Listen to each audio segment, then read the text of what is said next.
ফের সামাজিক অবক্ষয়ের ঘটনা হল প্রত্যক্ষ। এবারে নিজের নিকট আত্মীয়তারা ধর্ষণের শিকার 20 বছরের পিতৃহারা এক প্রতিবন্ধী মেয়ে। সময়ের সাথে পাল্লা দিয়ে একাংশ মানুষের মধ্যে হারিয়ে যাচ্ছে সামাজিক মূল্যবোধ। ফের সামাজিক অবক্ষয়ের ঘটনা রাজ্যের।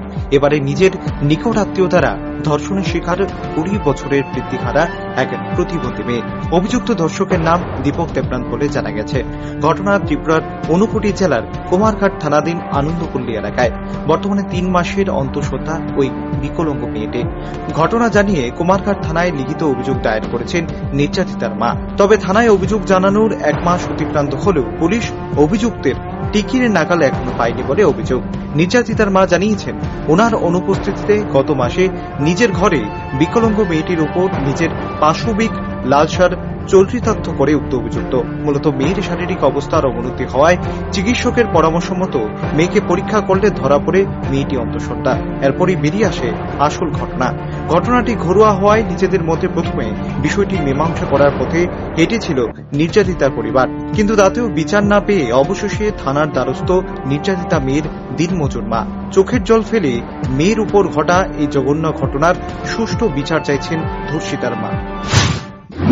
প্রায় এরকম তাই তো হাফ ব্রেনের মানুষ, হ্যান্ডিকেট কথা হইতে পারে না, কানেও শুনে না, তাই তো আমার হয়েছে না। এরপরে যদি তাই অসুস্থ হইয়া পড়ছে, আমি কিতা রইলো তাই অসুস্থতা, তখন আমি ডাক্তার মেডিকেলে গেছি।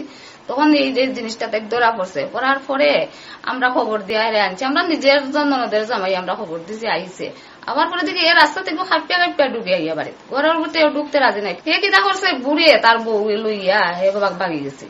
তো তারে আইনা তারে প্রশ্ন হরাইলো, হে উত্তর দিল। প্রথম দিছে না, এরা দমক দামকর পরে হে নিজে রাজি হয়েছে, কইছে, সবের সামনেও কইছে। হওয়ার পরে এখন তারা কিতা করতো, কেউ বড় বইনের জামাই, কেউ ছোট বইনের জামাই, সবই এটারে চাইছে সাফাইলি তো আর কি, যে একটা মানুষ আমরা সাফাইলে তো সাবানি রেখে তো হে বাগি গেল গিয়ে, তাইও লইয়া বাগছে, বাইজা ফরাইয়া তাই আবার আমরা সবের উপরে সব বাইরার উপরে কেস দিলেছে। এদিকে কুমারঘাট থানার ওসি শঙ্কর সাহা জানিয়েছেন, এই ঘটনায় সুনির্দিষ্ট ধারায় মামলা হাতে নেওয়া হয়েছে এবং ঘটনার তদন্ত চলছে। কিন্তু ধর্ষণের মতো এমন একটি ঘটনার 1 মাস অতিক্রান্ত হয়ে গেল, কুমারঘাট থানার পুলিশ বাবুরা এখনো অভিযুক্তকে ধরতে পারল না, তাই বোধগম্য হচ্ছে না সকলের। গত 20 তারিখে আমাদের কাছে একটা কমপ্লেন আসে। একজন মহিলা কমপ্লেন করেছেন যে ওনার অবিবাহিত মেয়ে, 20 বছরের মেয়ে, ওনাকে তাদেরই আত্মীয় দীপক দেবনাথ দর্শন করেছে। তো তারা প্রথমে চেষ্টা করেছিল কেস না করার, কিন্তু পরবর্তী সময়ে মেয়েটা প্রেগনেন্ট হয়ে যায়। তখন তারা থানাতে আসে, কমপ্লেন করে দীপক দেবনাথের নামে কমপ্লেন করেছে। আমরা এটা এফআইআর নিয়েছি। কেস নাম্বার হলো আপনার 43/2020। আমরা তদন্ত করছি। 21 এখনো ধরা হয়নি, 21 পালিয়ে গেছে। আমরা তদন্ত করছি। তারা আত্মীয় হয়, যে আসামি সে মেয়ের এখন দেখার বিষয়, আদৌ কি বিচার পাবে অসহায় নির্যাতিতা মেয়ে এবং তার পরিবার।